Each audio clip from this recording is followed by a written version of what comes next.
Welcome to the Work Hard, Play Hard podcast. My name is Rob Murgatroyd, and I'm a former doctor turned lifestyle entrepreneur. Each week, I interview some of the best minds on the planet on the science of achievement and the art of fulfillment. Come take this journey with me. Excuses are over. It's time to live. I would say what's helped me the most is going into each day knowing that there's always going to be some things that come up out of nowhere. And don't freak out, because there's nothing you can't handle as long as you communicate about it. There are so many people who maybe they don't have a resume that says they've done this job before, but if you meet them and you click with them and you can tell they're organized and are gonna try hard, to me, that seems like the person I'd wanna hire. Rob, if anything today, I just wanna leave with, please return your shopping cart, because that drives me bananas. Okay, before we jump into this interview, I want to invite you to be considered for my 2019 Traveling Mastermind. So go to workhardplayhardmastermind.com and fill out the application, and we'll jump on a call to see if you're a great fit. This year, we'll be in Boston doing lots of cool things like training with Tom Brady's trainer, Alex Guerrero. In the middle of the year, we'll be heading to Monaco doing things like vintage car rides through the French Riviera. And then we're going to wrap the year in Florence, Italy, doing things like truffle hunting and hot air ballooning over Florence. Look, life is all about fulfillment, and I really try and walk the walk. So if you are looking to be part of our tribe of 28 high-achieving entrepreneurs that are in the 6- and 7-figure range, fill out your application at workhardplayhardmastermind.com to be considered. So think of the mastermind as having two parts. The first is the trip itself, and the second part is what goes on over the 4 days within the mastermind. Our group of 28 entrepreneurs will help you brainstorm and accelerate what you want to achieve in 2019. And we'll do that through a variety of different exercises, brainstorming activities, breakout sessions, goal-setting sessions. You know the drill.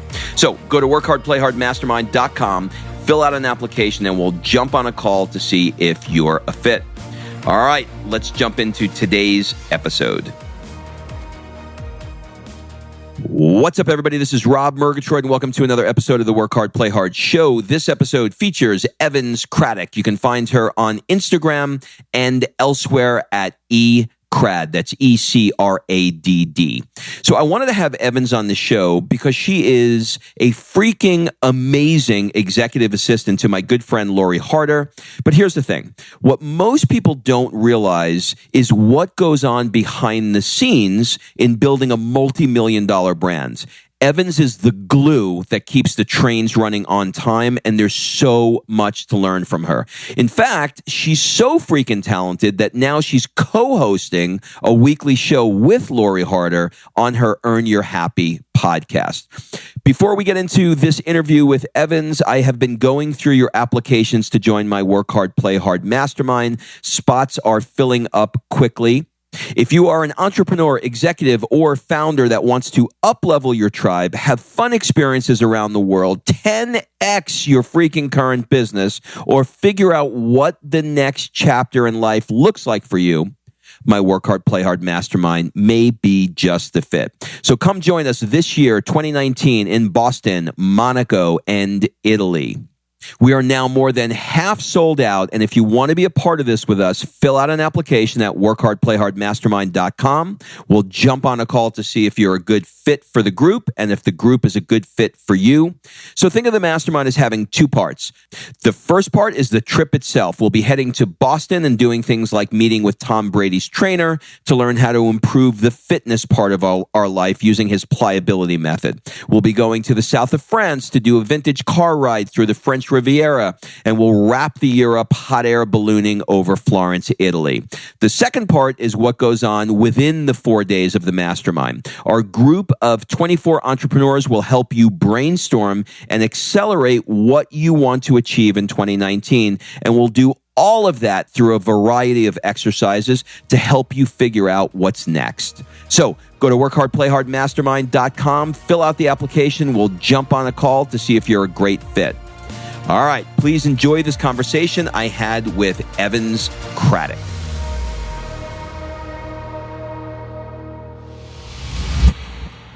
Evans, welcome to the show. Thank you so much for having me. You know what? I am so freaking pumped to do this interview with you because it's going to be such a different interview than I typically do.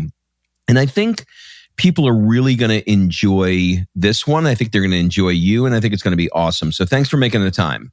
I'm honored to be here. Thank you. You are so welcome. So I think what we'll do is I'd love to cover a bit about your background to give people some context. And then we'll talk about how you are, in my opinion, the world's best executive assistant. Oh my gosh. and maybe we can help people who are thinking about hiring an executive assistant, or they have one and maybe they can improve their relationship with the one that they have. And then we'll wrap up with some play hard questions. Cool? That sounds awesome. I'm in. All right. So let's take it back to 1985 in North Carolina, which sort of pisses me off a little bit just by the numbers because I graduated high school in 84. But sorry about that. That's okay. That's okay. But that's another show. So for those of you listening, that is the year that this young gal was born. And I want to talk about your name because I only know one person named Evans, and that's you. Oh, wow. Can you tell us the story of your name? Yes. Okay. So, my mom, I'm named after my my great grandmother. Her name was Eunice Evans. So I'm really glad my mom dropped the Eunice part. No offense to any Eunices. Me too. Right? None taken. I don't think there's any Eunices left. So I think it's fine. Me neither. I think we're good there. Yeah. But my first name is actually Hillary, but my mom doesn't like that name. So I've been called Evans my whole life. Oh. Yes. How do you identify with other Hillarys? I don't really know any other Hillarys, to be honest. I don't think I know one Hillary. Other than Hillary Clinton. Yeah, yes. That's it. Wow, that's really interesting. But unique names run in your family. Your mom's name is Jimmy. Is that how did you know that? You know, you do your research. I got to do my work. So is this like a Craddock tradition? I guess so. Actually, I got on Ancestry and was looking at some of the hilarious names on my mom's side, and it's like Catherine Elizabeth, but they call her Cora, and then like Etta Jane, things like that. So it's pretty fun. Didn't she make the song At Last? Did you know that? That's my aunt. James? That's your aunt, huh? Yeah. Okay. Wow. Okay. Well, there's a whole other story there. So pretty famous. Yeah. Let's talk a little bit more about North Carolina. Can you describe what being raised on a horse farm was like in North Carolina? I mean, you had the whole thing, right? You had the goats, the chickens. Maybe you can sort of tell us a story about maybe some sort of things that you did with your family. Oh my gosh. Well, it was so much fun. I loved growing up on a farm. There was just always something to do. And I learned how to drive a tractor before I got my driver's license, before I learned how to drive a car. So that's pretty cool. But we also had we had like a big, I guess you could kind of call it a fire pit. That sounds so redneck, but it was this really pretty place where we could all gather around the fire and have cookouts and things like that. And my brothers and I would like shoot Coke cans with BB guns. Wow, I'm painting. It's funny when you said shoot Coke, I was like, oh, this show is going to take a whole different turn. I did not just casual cocaine. You almost you blurred out on the cans. Okay, so shoot Coke cans. You guys were not mainlining it. Okay, got it. No, we were not. Thank God we cleared that up. But you were the youngest of 7. How do you think that shaped your personality? I think it makes you pretty laid back because there was always something going on at my house, which I loved. I love a busy house. And also I think by the time my parents had me, they were kind of just tired. Right. So I could pretty much do whatever, but I didn't really want to. Does that make sense? Because it so does. laid back. It does, but you were laid back, but you also had a mean temper in high school, rumor has it. But I don't see a hint of that on you. Is that still in there deep? In other words, like, the Evans that I get to see versus, what the world gets to see. Is a temper a theme that runs through you, or did you work that out in high school? I think I worked it out. Wait, did I really have a temper in high school? Yeah, you did. You did. Did my mom tell you that? Well, you had a mean temper. Your dad was so nice. Your dad would sing through the house. He'd wake you up, and you were mean to him back. Oh my gosh. How do you know that? That is so true. Okay. In high school, I was such a jerk, I think, to my dad because he would be the jolliest man ever when he'd try to wake me up in the mornings, which is ridiculous that my parents woke me up for school. You see, this is what I'm trying to get to the truth here, Evans. Okay, good. The truth is I'm not as nice as I seem. Yeah, you finally fessed up to this. But now your dad had an interesting job, right? He was an I guess he's retired now, but he's an OB-GYN. Yes.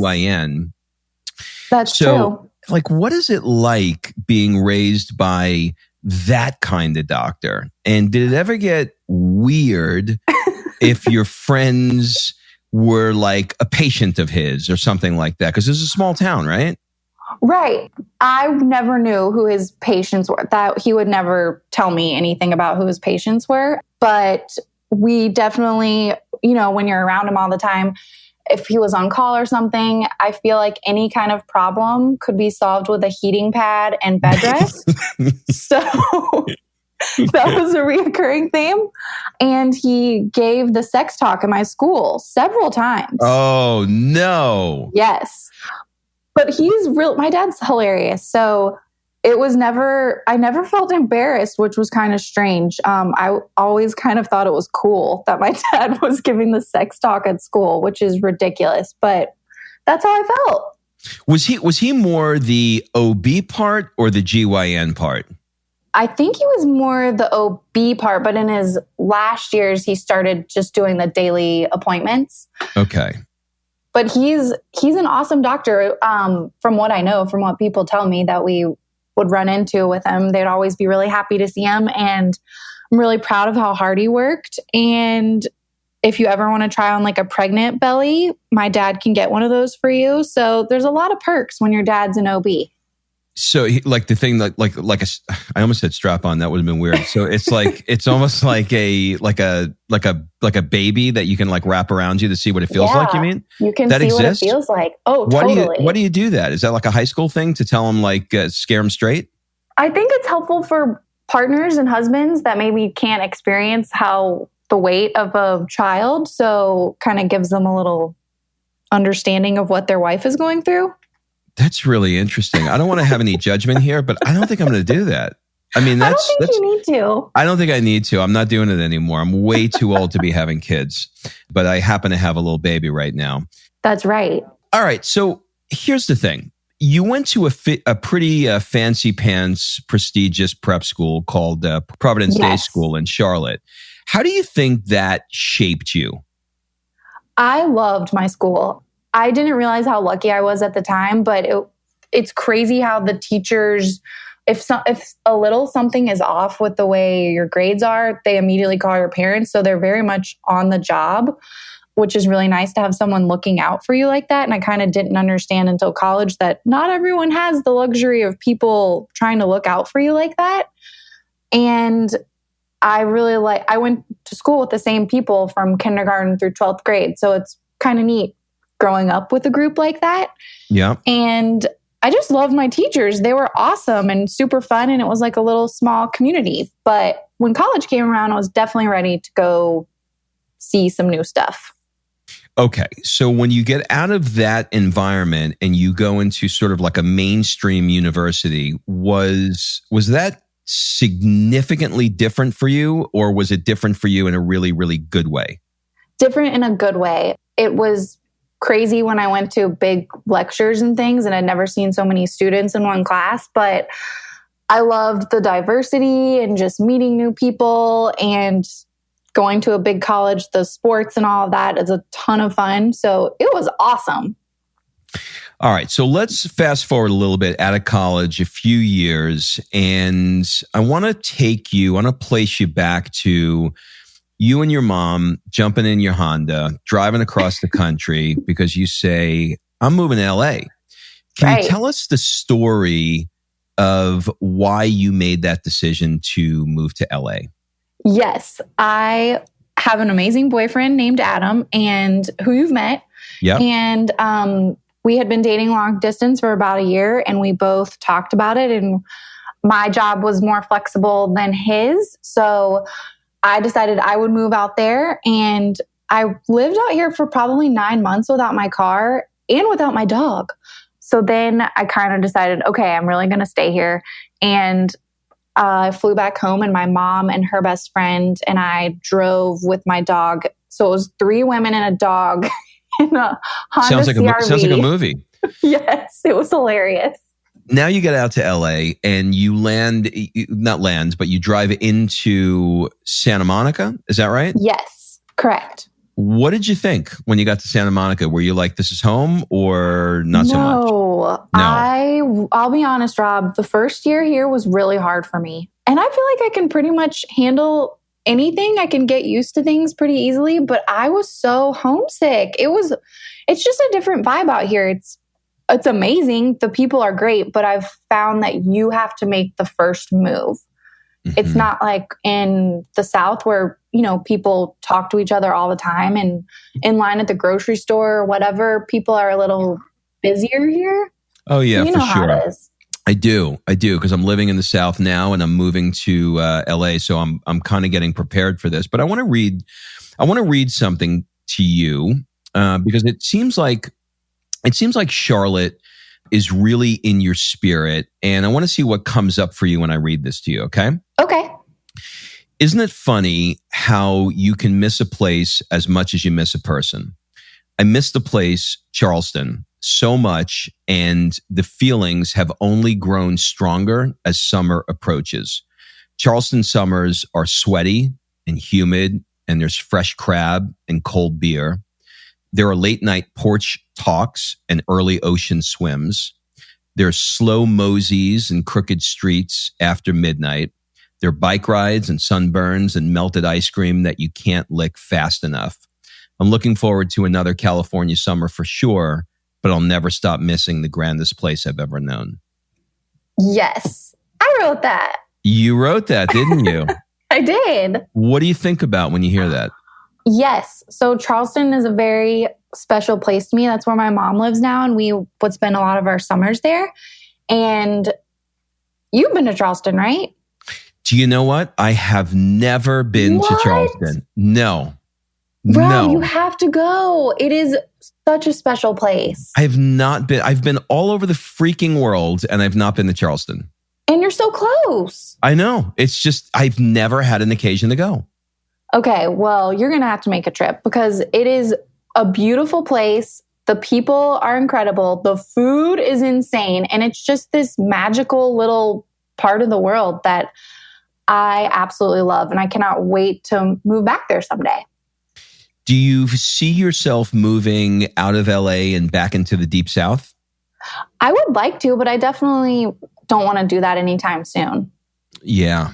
Yeah, it's weird how home has an effect on you, doesn't it? Yes, it does. I mean, it's crazy how a place can make you just feel so at ease. It's amazing.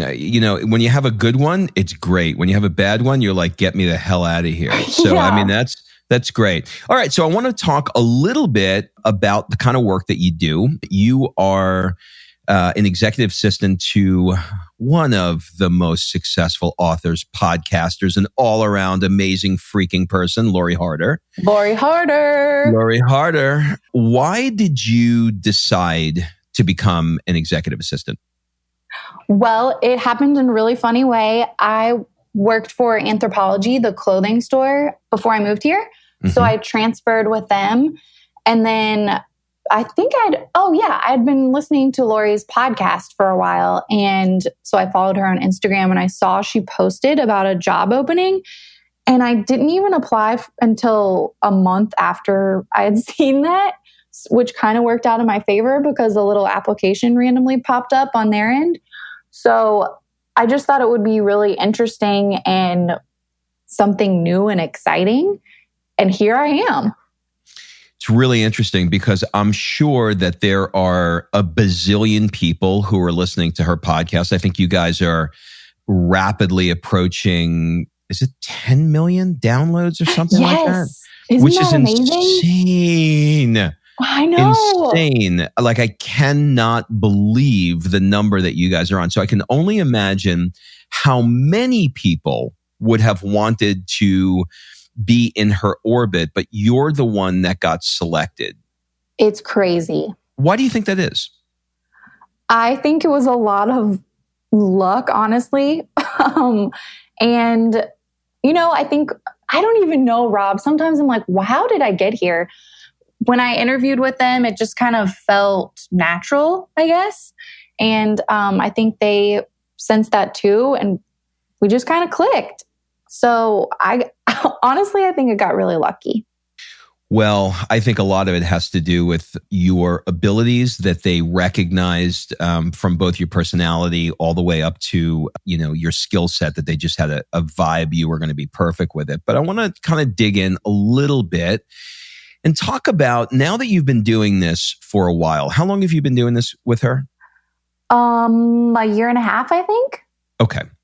So in that year and a half, I have watched from afar your job duties expanding into lots of different things, which we're going to talk about in a second. But if we kind of if you're looking back on the last, let's say, year and a half or so, what do you think makes a good executive assistant? And try and pull out of, and I know it's difficult to talk about yourself, in third person and talk about yourself like how great I am, but I'm really looking for, somebody who's listening who's either thinking about hiring an executive assistant or has one, but it's not going so great. Like, what would you say makes a good executive assistant? I think you have to be flexible, patient, and your communication. I think it's almost like what you'd want in a relationship with a partner. You know what I mean? Mm-hmm.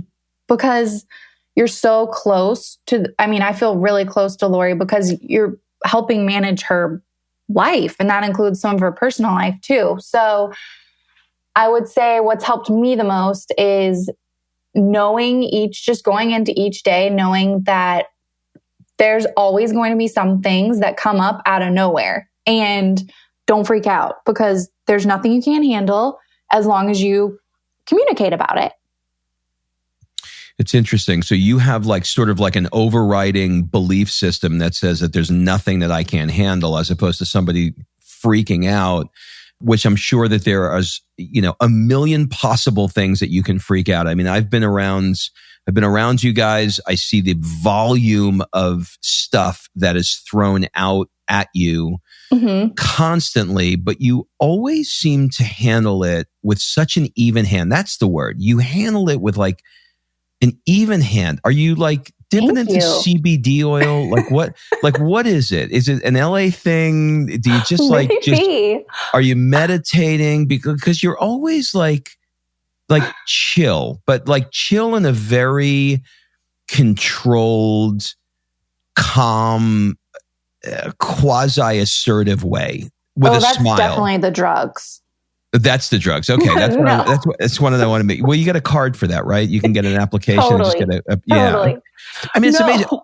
Well, let me ask you the reverse then. What do you think makes a bad executive assistant? I think. Well, oh gosh. I just think, believe me, I am freaking out on the inside a lot of the time, but I just think I kind of go back to, for instance, there's a lot of events that I'm involved in. So I have to fall back on, it's my job to put a calm and happy face forward because there are a lot of people here who have invested their time and money to be here. So they don't deserve to see a person freaking out. You know what I mean? That's no good for anyone. And it just looks bad on our team and you just got to step it up. So I guess for a bad assistant, I would say someone who kind of gets anxious over the little things. You just kind of have to learn to let some things go. That's a really good answer. That's a really good thanks. answer. So you're welcome. So let's talk about hiring and training. What advice would you give to somebody who's looking to hire an assistant? Like from the get-go, they're going like, busy. I got so much going on. I definitely need to hire somebody. What advice would you give them to find a great one? I think attitude matters a ton. And one of my first bosses, I worked for this resort for a while in event planning, and I had no idea what I was doing. And when I went to my interview, I was like, I have no idea what you guys do. But he basically said later, after we'd established a relationship, that he hired me more based on my attitude rather than my experience. And I think that would be super helpful because there are so many people who maybe they don't have a resume that says they've done this job before, but if you meet them and you click with them and you can tell they're organized and are going to try hard, to me, that seems like the person I'd want to hire. How do you hire for that? Like, in other words, how do you know that they got the goods? That's the hard part. I think, honestly, I'm not sure you ever really know, but you can get a feeling from them. And I would definitely call their references for sure. So this was like, for you, this was your Kiowa Island Golf Resort gig, right? Yeah? Yes. Okay. That was the best. I think everyone should work hospitality at one point because you learn so much. Because there's so many different guests coming at you at the same time? Yes. So I worked for the Sanctuary, which you should go stay there. It's this beautiful 5-star hotel on Kiowa Island. And the training that they give all of their employees is incredible. And you just learn there's always a solution. I feel like that's where I learned you can always figure it out. And it's very much a team setting and saying yes and being polite and communicating and eye contact, just things like that could help you in every single job. Well, you have so much synergy with Lori because, I just, she asked Kim and I to do the opening for her book tour here in Atlanta. And one of the things that I said in the opening is that she said everything is figure outable, which always struck me. Yes. And it's interesting to hear you. Did she get that from you? Did you get that from her? Or you both just happen to have that? I think we both just happen to have that. But Lori is definitely one of those people. I mean, look at her amazing life. She figures out anything. She's so resilient and resourceful. And I think those are skills you would definitely want in an executive assistant too, because you're going to have to figure some stuff out. Yeah, for sure. Let's talk about training. So how do you train for this kind of job? In other words, a lot of times people, hire somebody for a position and then they get pissed at them that they're not doing the position well. But if you really unwind it, they never really train them right. Right. So speak to that a little bit. I would say the training here, oh gosh. Training by fire, right? Training by fire for sure. Just getting thrown in there. But I'd say you definitely want to look for someone who already has those organization skills set within their own life. Does that make sense? Yeah, it does. Because part of what you do, so it's interesting because you have to have the level-headedness to be able to handle it all. See, it's really interesting because you have to have the level-headedness, but you also have to have the personality. When you're dealing with somebody at Lori's level, the people that she's around are not like, Bubba who's working at the gas station. You know what I mean? Like she's dealing with some ballers. And, which means that you're interfacing with those people. So not only do you have to have the structure in terms of the organization, but you also have to have the personality to do both. Most people are either very structure oriented, but they're kind of like CPA and they're nerdy. Or the other side of it is they got this like crazy personality. They're over the top, but they're a freaking mess and papers are everywhere. But you actually have both. I think I'm starting to discover this about you, that this is what I find so interesting about you. Have you always naturally had this? Oh, wow. Gosh, I guess so. I think I would say maybe it started happening because I was the youngest in my family. So I went with my parents to a ton of things just with adults starting at a very young age. So I think that helped me feel really comfortable in social situations, which has only helped me in this job, right? Because you're dealing with people who they have big followings and they're really well known, and you need to be professional and approachable at the same time. So I feel like growing up, not being afraid to be around those people, and then my job at the resort too, because you'd have a lot of high-end clients from corporate America there. So maybe keeping in the back of your mind, everyone puts their pants on the same way, right? But does that make sense? I jump into mine, but yeah, no, I'm with you. You're right. I'll tell you the other thing I noticed. The other thing is that you have a really good self-awareness of the areas of your life that you're feeling uncomfortable in. So in other words, like if there's something that you're shy around or you're just not feeling good, you're not afraid to lean into that and grow from it. I've seen you do it a million times. In fact, I would not think, and you can correct me if I'm wrong, but I would not think that doing improv was something that you'd be like, yeah, this would be really cool. I would bet that you probably did that to shake out some of the, I don't know, insecurities, uneasiness, whatever it is that you have. Am I right? You're so right. You're so wise, Rob. Oh, thank you. Thank you.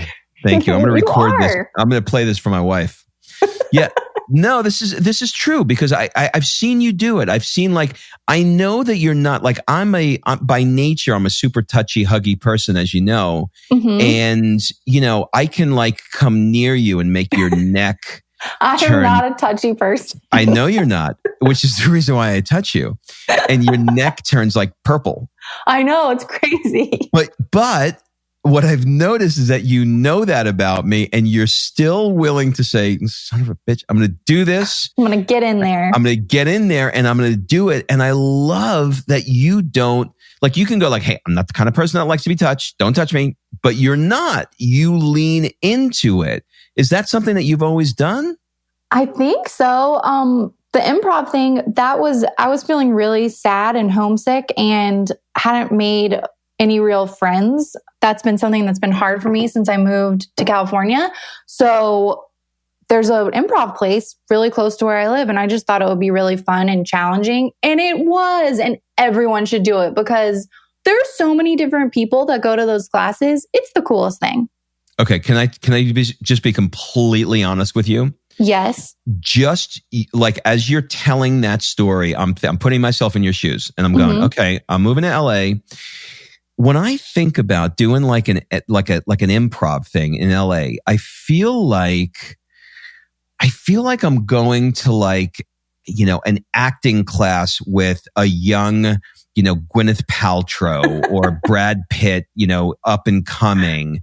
And, I have no interest in becoming an actor, but everybody in LA wants to be an actor and everybody's going to judge me. And I'm starting to sweat thinking about the first day. You had us do I don't know if you remember this, but you had us do an exercise, or you suggested that we do an exercise at the mastermind where we kind of shake our feet and our hands out. Do you remember that? Oh, yeah. Yeah, it was a simple little thing. And I had so much fun doing it. Maybe you can describe what that exercise is and then tell me what it was like your first day doing improv. Yes. So I think the exercise we did was it Crazy Eights? Crazy Eights, yep. Why is it called eights, by the way? I think because you do an 8 count. So it's basically a body warm up to get the blood moving. And you take your right hand first and shake it out, go 1, 2, 3, 4, 5, 6, 7, 8, and then do the left and then do the right foot and the left foot. And you repeat that and count down. That was a terrible explanation, but people. No, that was perfect. It's exactly right. So you had us standing there. We're shaking our left hand out, then we're going on our right, and then we're going on our left foot, and then we're going on our right foot. And by the time you got to the second hands, everybody was cracking up, and everybody just thought So the idea is to just shake it out, right? Literally shake it out, and you're getting in a rhythm too because you count with your classmates. So you guys. You'll just find this natural where you're kind of all in sync counting. And I loved that apart. My second class I took, the teacher, she was awesome. So she was big on warm-ups with everyone, and we'd spend 10 minutes when we got there warming up, and that would be like, this was totally out of my comfort zone, but you'd get a partner and you would like massage each other's shoulders and arms and legs, and you were like right up there in each other's business, but it was just kind of like loosening up and forgetting about the workday you just had and being present in the improv class. It was such a unique experience. And let me just tell you, Rob, there was a variety of people in there. You would think it would just be actors in that class, but there was a firefighter. There was... Really? Oh, yeah. He was hilarious. There was an attorney, there was a surgeon, there was a teacher, just you name it, they were in the class. Okay, when I move to LA, I'm going to do it. I'm actually going to be this. I feel like Benjamin Button. I'm going backwards in age here, but I'm going to join at 52 years old. I'm going to join an improv class just because you had me do. I could talk to you for hours about that, but I want to ask you some other stuff before I run out of time. All right, so you are around Lori a lot. You're in the house, traveling with her. You're on book tours. You just did a bunch of days at sea with her, right, on the Oprah cruise. What is the secret to being around somebody as much as you are with her and still making the relationship work to the level that you guys now have actually evolved your relationship into the fact that you're now doing a weekly podcast with her? I know, it's so weird. I think it worked out. We were both nervous about being on a cruise ship for 7 days with each other in the same room. That was a little like, whoa, is this going to work out? We've traveled together, but not staying in the same room. But we kind of found our own rhythm. And I'd say establishing those boundaries really helped. I'm one of those people who I know I need a morning by myself that's quiet, or else I'm just a huge jerk the rest of the day. But Lori does too, right? Right. She's the same way. She loves her morning rituals. So we just knew that about each other. And it was just like a lot of what she says in her book, just no judgment, no expectations, just saying like, hey, this is my time. Don't take it personally, but I'm out of here for an hour and it's all good. It doesn't mean that I don't like you. It just means that I'm taking my morning to myself. So do you have like, is there like a sit down where Lori says like, come here, you and I, we need to talk. So we're going to be locked in a room for 7 days. And, here's how this thing's going to go down. Or is it like you guys are just like, at this point, you just get each other? We just get each other. We were both, when we got on that cruise, we were both kind of felt like aliens, I think, because we didn't know what to expect. And it was just a totally different crowd than what we thought. We're like, all right, like, here we are. Let's do this. We'll figure it out. Freaking amazing. What's your thoughts on, actually, let's do this. Can you tell me the story of how the podcast with her happened? Oh yeah. That was the Q&A day. Well, you have a regular podcast with her now, right? Like each week, don't you do this, or every couple of weeks? Yes. That's really cool that Lori invited me to be on there. She's always coming up with new ideas and trying new things out. And one day she just asked if I wanted to do some question answers and I could gather some questions from people and then be a little co-host. And we started doing it and it was a ton of fun. Can I tell you that I listen to zero female podcasts, not because I have a problem with it, but I just don't identify with it. You know what I mean? I listen to your Q&A with her like on the regular. Like, I don't think I've missed one of them. I'm so glad. I freaking love it. There's something about the chemistry between you two, and there's something about your quirkiness that I just freaking love, which is why I wanted to have you on this show. Well, thanks, Rob. Lori makes it easy. She's really, really incredible. So, yes. All right. So what I'd like to do is we're going to switch gears and we're going to talk about the science. We just talked about the science of achievement, but I want to talk more about the art of fulfillment, because I think we can focus on achieving and being a great executive assistant and growing, helping grow Lori's brand, et cetera. And that's kind of the business part of your life. And I know it leads into your personal as well, but being fulfilled in life is a little bit of an art. So I want to talk a little bit about that with you. And I want to just kind of poke around a little and ask you some questions. So, okay. What does a typical Saturday morning look like for you? Ooh, I love getting up early on Saturdays because I'm really excited about it. And it's pretty boring. I get up early and make coffee I like French press coffee. And then usually we'll go on a hike. My dog and Adam and I go to Will Rogers. So if anyone hasn't been there, Will Rogers is a beautiful hike in Santa Monica. And then I love piddling. Do you ever use the word piddle, Rob? I live in the South. We piddle here. I love piddling on Saturdays. I'm going to reorganize this shelf, or I'm going to go outside and plant something. That's not true. I've never planted anything. I just lied. But it's you lied, but you lied in the way to tell the story. I mean, why let the truth get out? Right. So Saturday is just kind of like a chill sort of relaxing thing. Are there any particular routines or tools or anything that you use that sort of helps you rejuvenate or decompress yourself? Because I know you have a crazy busy schedule. So in other words, is there anything that you've built into your schedule to help you recharge the batteries?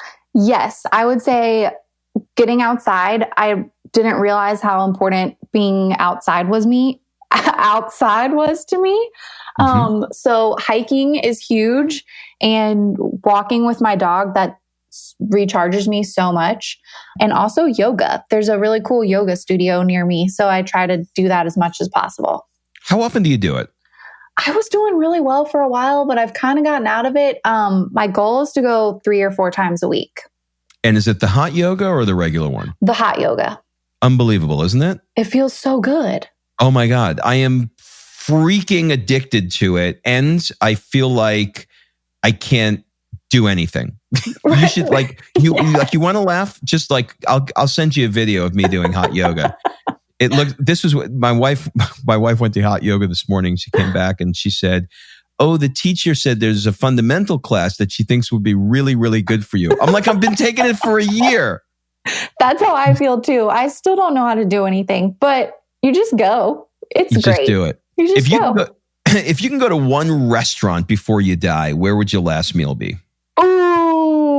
Oh man. Wait, what's that restaurant here in California? What is it? French Laundry or something? Yeah, French Laundry is a great one. I mean, there's a couple of French Laundries. Have you been to that one? No, but I think I would like to. Interesting. You're the only one who's answered that question for a restaurant they haven't been to. Oh, wait, am I supposed to? Oh, I thought I was supposed to there's say. No rules. No, okay. There's no rules. It's whatever you want. But it just dawned on me that everybody, they go back and they go like, oh, there's a place I ate in Brooklyn. It was unbelievable. So they always tell me a story about a meal that they have to go back to. But you took it for something that you want to go to. That's interesting. I'm analyzing you. Sorry. Okay. What's the thing that is rocking your world right now that has nothing at all to do with work, Lori Harder, nothing, none of that stuff? Ooh, what is rocking my world right now? Oh, I know what it is. It's my new cute booties from Tom's.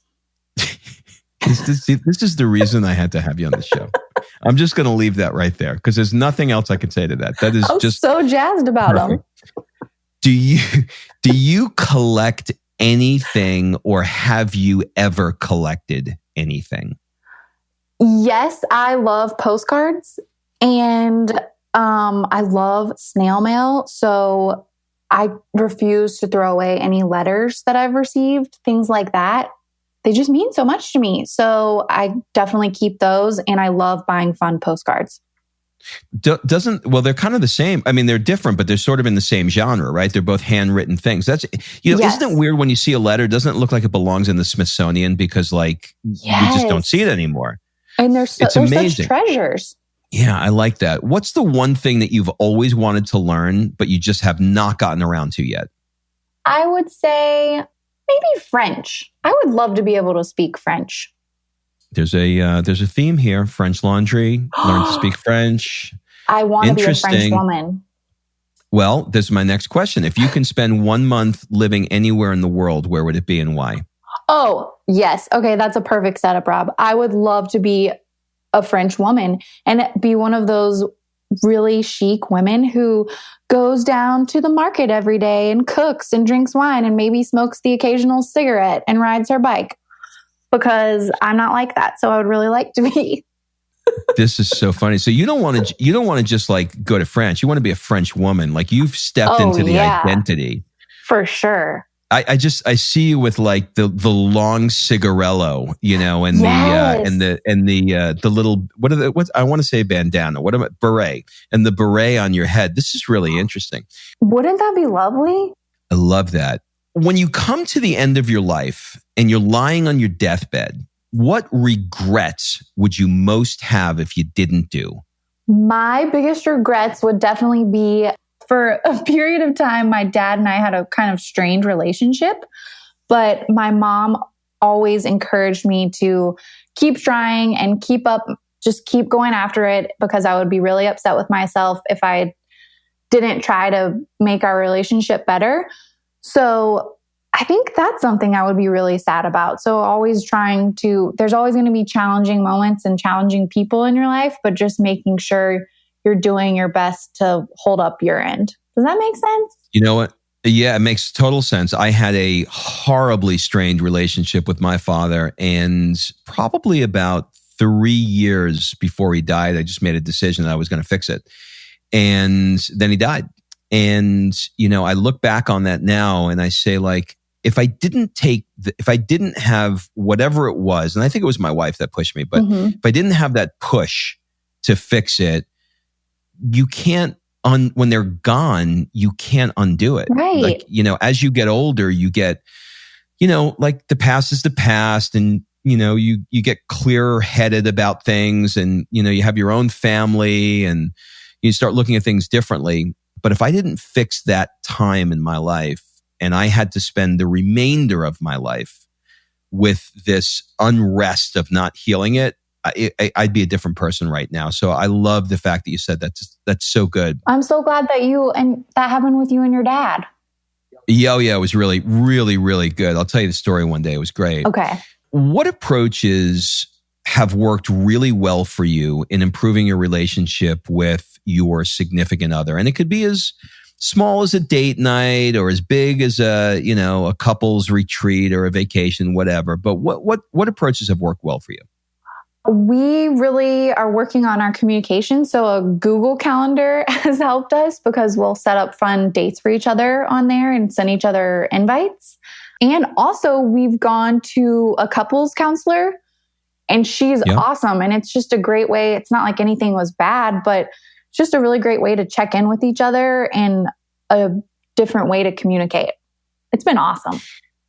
Yeah, it's really good. Kim and I did too. And we just made a decision. We're actually the only people that had no trouble at all in our relationship and said, hey, let's go for counseling. Yeah. And we did that, and we did it once a week. The counselor eventually kicked us out because she said you're wasting your money, which is a true story, which was great. But I just kind of feel like whatever it is that we're going through, like if we go to the gym, we'll hire a trainer, or, you get the idea. Like, why would you not do that for the most important freaking thing in your life, which is your relationship? For some reason, there's so much shame around it, but you don't have to be ashamed. It's good. I love that. You said something else a second ago that just triggered something from your podcast with Lori. I know what it was. You said your Google Calendar, you guys schedule cool stuff in. Yes. I think it was you. My podcast may be gelling together. And if it is, forgive me. But I think I heard you say that one of the things that you do is you go on to Airbnb to look for cool things in your city. You did say that, right? Can you explain that? Because I looked at it. There's some cool shit. There's so much cool shit. It's Airbnb experiences, and they have experiences. That's it. Yeah. Yes. We learned about beekeeping, and it was really fun. And we're going to do an art and meditation class next. So random, but you can art do and meditation. The only other thing you need to do is in the nude. But that is a weird. That is a weird conversation. Okay, so you but you haven't done it, but you're going to do it. Yeah, we're going to do it. Who knows? Maybe it is in the nude. I don't know yet. Maybe it is. Maybe it is. Okay. Can I tell you a nude story really quick? Yeah, please. So when I was in college, I took an art class, but I clicked the wrong box and I took an art class for art majors instead of the minimum art requirement for the basic, the 101. And I walked in and there's all these people that look like, like they're high with, like hipster mustaches kind of thing. And they're all like, just looking like they're artists. Right. And I walk in there and the professor says, all right, I just want to get like a sense for how everybody's doing, take the temperature on the first day and see where everybody is. A woman walks in the fur coat and I'm like, looking like, what the fuck is going on? What is this? She takes the coat off, butt naked. Like, what? Butt freaking naked. And then says, and then starts, and then is holding ropes, like big, thick ropes. And she said, yeah. And the professor said, draw her. I drew a stick figure. I had no freaking idea. And then the professor said to me, how long have you been drawing? I go, 5 minutes. And he's like, you're not I'm like, no. He's like, you're in the wrong class. So every time I feel like that would only happen to you. I know. I love that. All right. So we are going to wrap up with our rapid fire round of questions. Answer as quickly or as slowly as you like. It's basically a first thing that comes to mind round. Cool? Cool. What would your friends say is one of your superpowers? Being able to talk to anyone. What's one of the things you're afraid of right now? Oh gosh, what am I afraid of right now? The holidays. What? Okay. I generally don't ask, but I have to ask. Why are you afraid of the holidays? In my mind, my holidays are like a Martha Stewart magazine and they're just going to be this perfect thing. But that doesn't always happen. Yes. Yeah. Our mutual friend. Let that go. Yeah, you got to let it go. Our mutual friend, Christine Hassler's got a book called Expectation Hangover. You love it.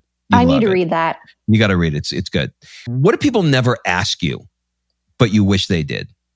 Ooh, that's a really hard question. What do they ask me that I wish? What do they never ask you? What do people never ask you, but you wish they did? Because I'm sure that you get a million questions about Lori and about Chris and, it's just sort of the world that you're in and they ask you a lot of different questions. But what should they really be asking you? Oh, yeah. Maybe it'd be cool to be like, what are you up to? Like, what's going on in your world? Yep. Love that. What's the one thing that you want to get better at? Being a better girlfriend. I love that. What audio book or book have you re-listened to the most? Oh, okay.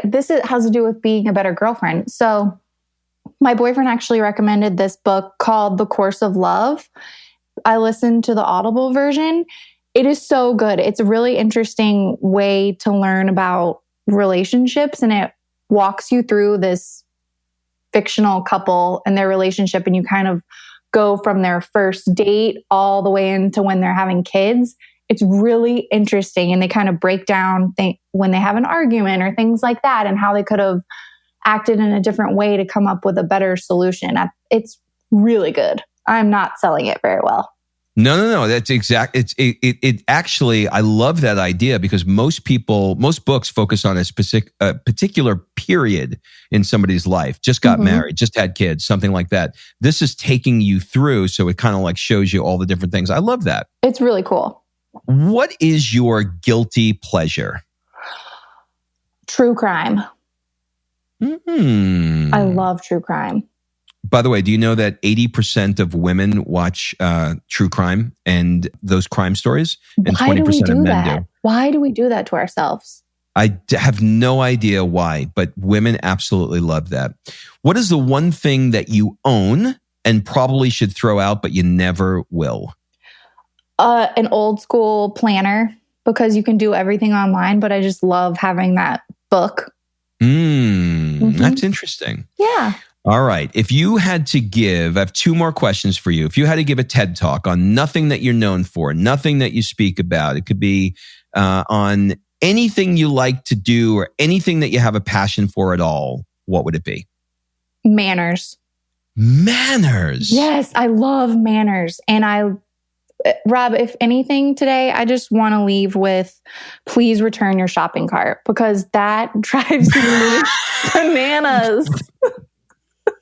It kills me. I can't handle it. It makes me By the way, that's so going to be upset. I pull out little audio clips to put at the beginning of the podcast, and I put like a little robot voice on it. That's going to be your pull quote. I'm so glad. If there's anything that you learned in the last 54 minutes, just put your damn cart back. Would it kill you to put the shopping cart back? It is not hard. And I understand things come up and people have children and I totally get it. But majority of the time you can put your dang cart back. But okay, but there's a much bigger overarching story here. It's not just the shopping cart. Like you didn't say you wanted to do a thing on shopping carts. You want to do a thing on manners. Yes, we need them.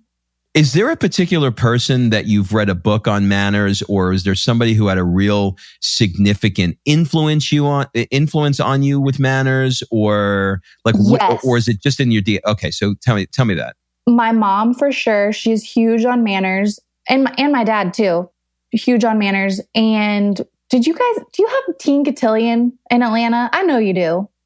Well, in Atlanta, we have cotillion. You know, in New York, where I'm from, we just try and survive. So there's no cotillion there at all. But when I came here, for those of you that don't know what a cotillion is, imagine when you visualize the Southern belle, you know, in her coming out party, and you're like thinking, debutante.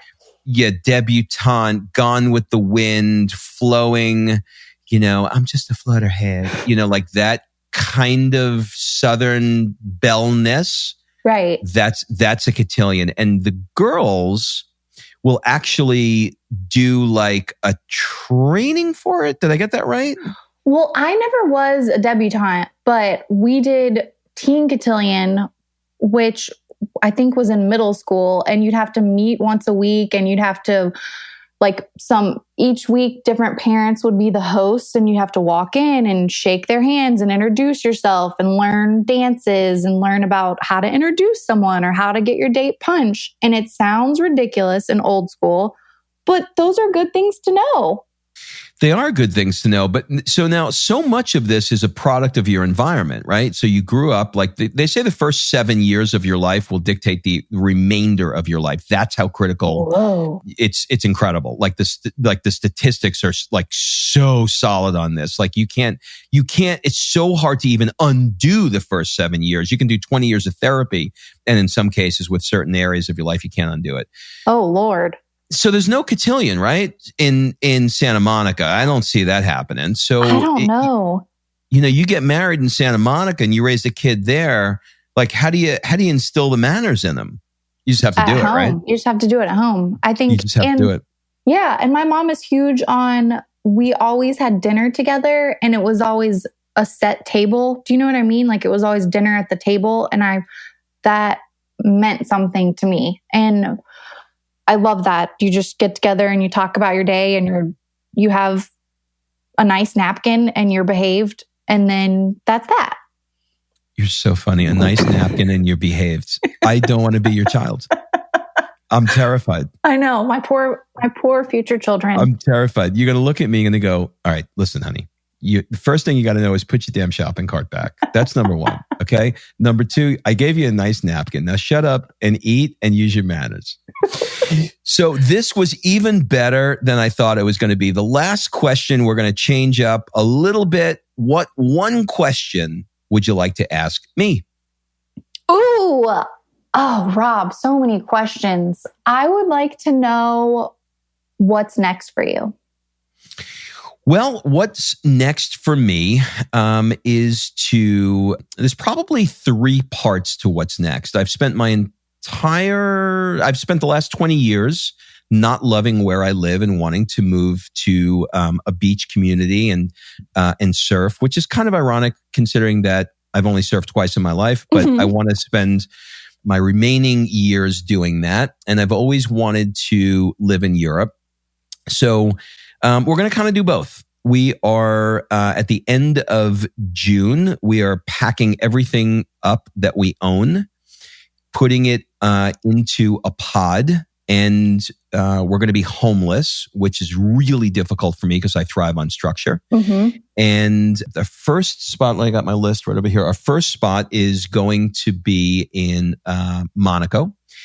And we're going to spend 4 months going through France and Italy and Portugal and spend an extended time living in Tuscany. And then we're going to go from there to Manhattan Beach, which is going to be our new home, and start our new life in Manhattan Beach. So that is what's next. That is so incredible. And I think it's such a gift to your daughter too, that she's so young and gets to experience the world. I'm so freaking excited. I'm so excited for y'all. I'm too. So Evans, thank you. You have such a beautiful light, such a beautiful future ahead of you. And I just can't wait to see what's next for you. Thank you so much, Rob. This was so much fun. And kudos to you for, I don't know how you got that tidbit about my dad. You're good. Thank you. Evans, thanks again, hon. Okay, I'll talk to you later.